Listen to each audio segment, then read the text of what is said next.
बहुत समय पहले की बात है। घने जंगलों के पास एक छोटा सा गांव था जिसका नाम था चंद्रपुर।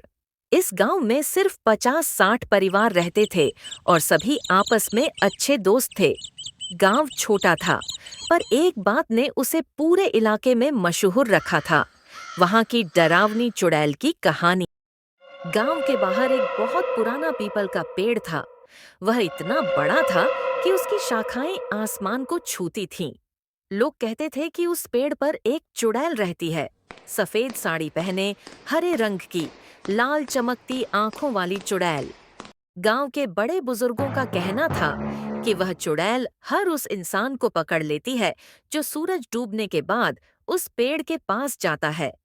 बच्चों को तो खास हिदायत थी कि अंधेरा होने से पहले ही घर आ जाना चाहिए। पर बच्चों में सबसे जिज्ञासु थी मीनू।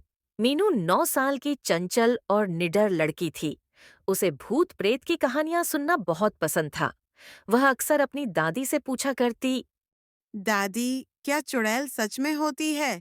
दादी कहती, बिल्कुल, मैंने खुद सुना है उस पेड़ से किसी औरत के रोने की आवाजें। मीनू की आंखें बड़ी हो जातीं। वह डरती नहीं थी, पर जानना चाहती थी कि सच्चाई क्या है। एक दिन मीनू ने तय कर लिया, मैं उस पेड़ तक जाऊंगी, देखूंगी कौन है वहां। दादी ने उसे बहुत मना किया, पर मीनू ने अपने मन में ठान लिया था। उस दिन वह शाम को चुपचाप घर से निकल गई, बिना किसी को बताए। सूरज धीरे धीरे डूब रहा था। आसमान नारंगी से सुनहरा हो गया था।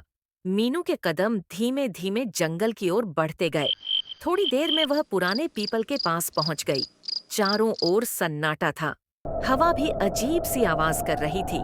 पेड़ की शाखाएं हिल रही थीं, जैसे किसी ने उन्हें छू दिया हो। तभी एक अजीब सी आवाज आई, कौन है वहां? मीनू रुक गई। उसका दिल जोर जोर से धड़कने लगा। मैं मीनू हूँ। उसने डरते हुए जवाब दिया। अचानक पेड़ की एक शाखा हिली और वहां से एक सफेद साया नीचे उतरा। वह कोई और नहीं, बल्कि वही थी, डरावनी चुड़ैल। लंबे बाल, सफेद साड़ी, लाल चमकती आंखें। मीनू की सांसें अटक गईं। तुम्हें किसने आने दिया यहाँ?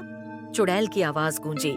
मीनू कांपते हुए बोली, मैं बस जानना चाहती थी कि आप सच में हैं या नहीं। चुड़ैल थोड़ी देर चुप रही। फिर अचानक वह जोर से हंसी, पर उसकी हंसी वैसी नहीं थी जैसी मीनू ने सोची थी।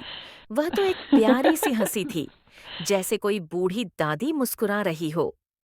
तो तुम मुझसे डर नहीं रही? चुड़ैल ने पूछा। थोड़ा तो डर लगा, मीनू ने ईमानदारी से कहा, पर अब नहीं। बहुत सालों से कोई मुझसे बात करने नहीं आया। सब मुझे गलत समझते हैं। तो आप किसी को डराती नहीं, किसी को पकड़ती नहीं। नहीं, बिल्कुल नहीं, चुड़ैल ने कहा। मैं तो इस पेड़ की रक्षक हूँ। कभी यह जंगल हरा भरा था। मैं यहाँ की साध्वी थी।